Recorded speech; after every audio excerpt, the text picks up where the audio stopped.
J'introduirai cette journée en partant d'un constat. L'autoconsommation, elle existe dans les faits depuis de nombreuses années. Hein. Vous avez peut-être tous vu ces refuges en montagne avec ces panneaux solaires et qui n'ont rien d'autre qu'effectivement ces panneaux pour produire un certain nombre d'électricité. Il y a un certain nombre d'individus ou même de sociétés qui se sont engagés par conviction personnelle dans l'autoconsommation, mais on voit bien qu'on reste dans une sphère jusqu'à présent qui a été confidentielle. Notre venue à tous ici, notre réunion, et cette réunion de travail aujourd'hui, les annonces que vous avez déjà entendues, la présence des médias montrent simplement que l'autoconsommation est en train de changer de statut. C'est en train d'émerger, de devenir quelque chose de public.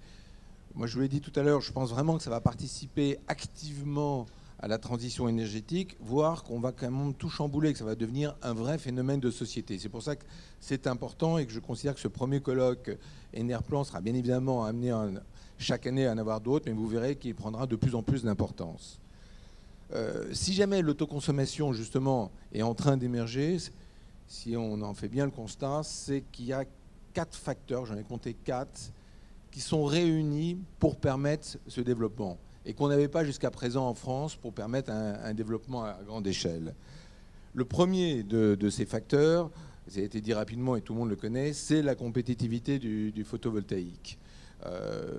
Un chiffre quand même qui chaque fois est impressionnant, c'est la diminution des coûts du photovoltaïque en quelques années. On a diminué notre coût d'un facteur par 3 ou par 4 en 5 ans, c'est absolument considérable. Et en plus, comme on sait que ça va continuer, ça donne des perspectives aussi incroyables.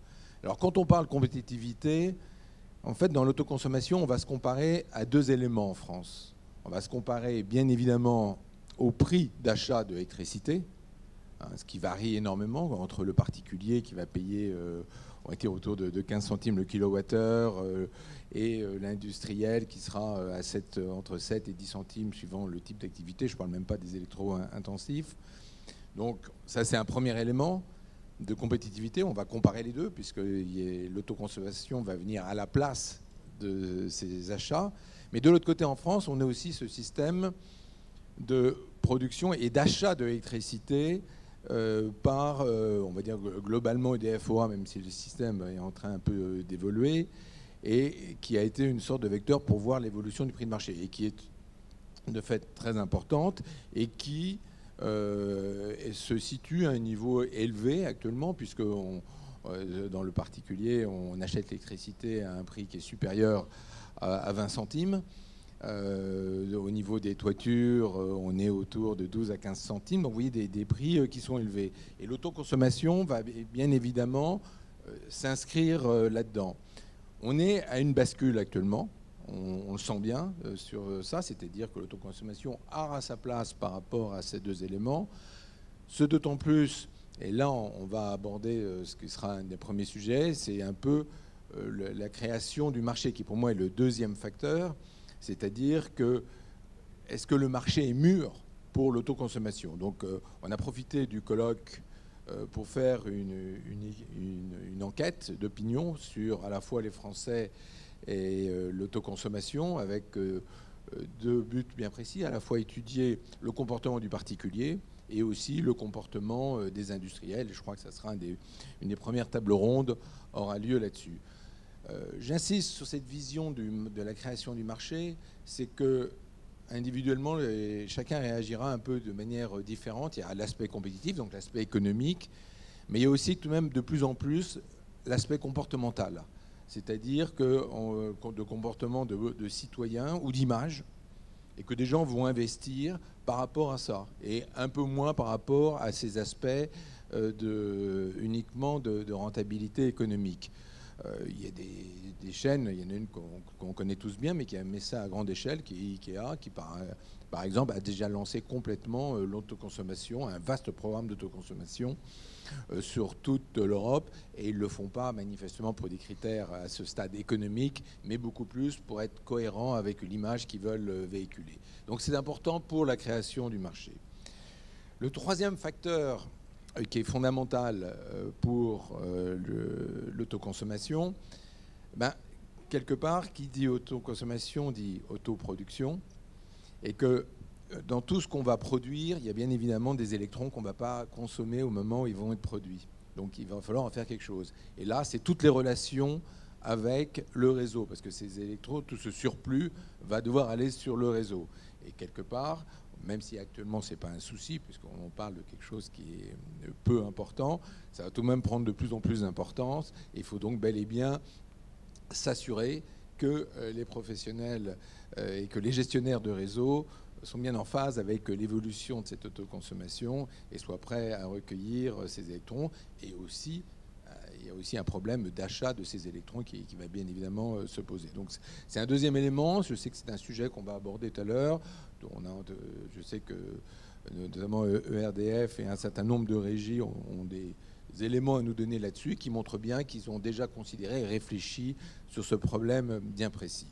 Puis le troisième élément, vous l'avez entendu, c'est quelque part tout l'aspect réglementaire qui doit suivre pour permettre ça de manière à la fois assurer la sécurité. On parle quand même de choses qui ne sont pas toujours simples à mettre en œuvre. Il ne faut pas qu'il y ait forcément n'importe quoi puisse être fait, mais aussi puisse permettre d'inciter à démarrer vraiment ce marché. Donc on ira d'autant plus vite qu'il y aura des bonnes incitations pour permettre là.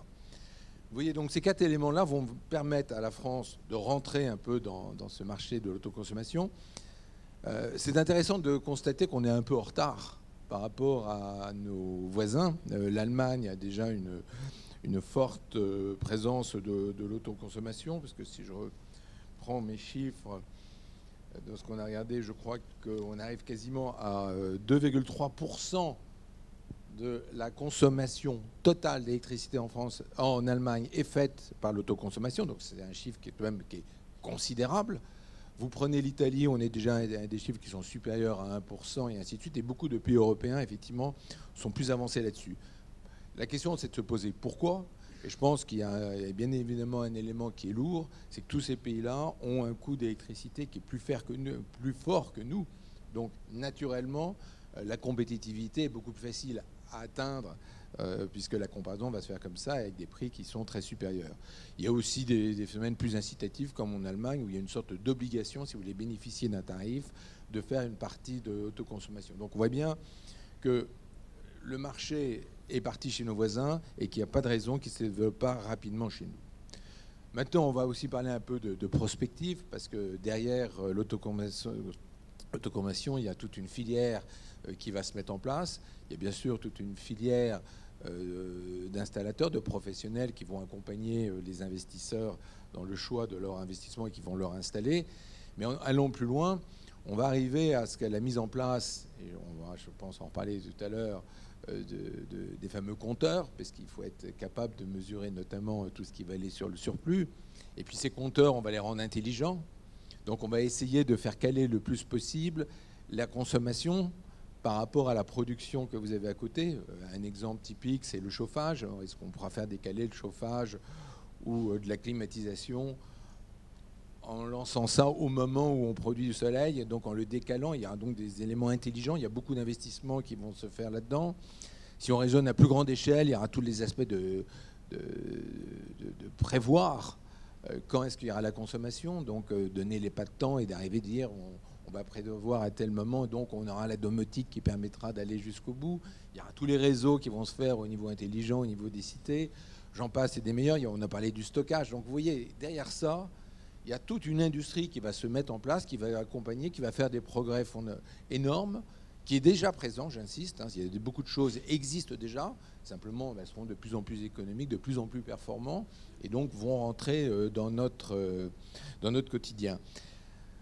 Si on raisonne bien, l'autoconsommation peut même être un élément important dans la transition énergétique sur un point précis. C'est que ça va nous tous nous habituer à gérer notre énergie. Et donc, quelque part, en gérant notre énergie, on pense qu'il y a un phénomène vertueux naturel, c'est qu'on fera des économies d'énergie uniquement parce qu'on va enfin gérer notre énergie, ce qu'on ne faisait pas forcément en France naturellement. Voilà tout ce que je voulais vous dire un peu en introduction. Donc on a une lourde journée de travail qui permet d'ouvrir beaucoup d'aspects. Et je pense que c'est vraiment important maintenant qu'on rentre à fond dans ce sujet. Merci de votre attention et je pense qu'on va partir sur la première table ronde. Voilà, merci beaucoup Daniel Bourg. Je pense qu'on peut applaudir cette présentation.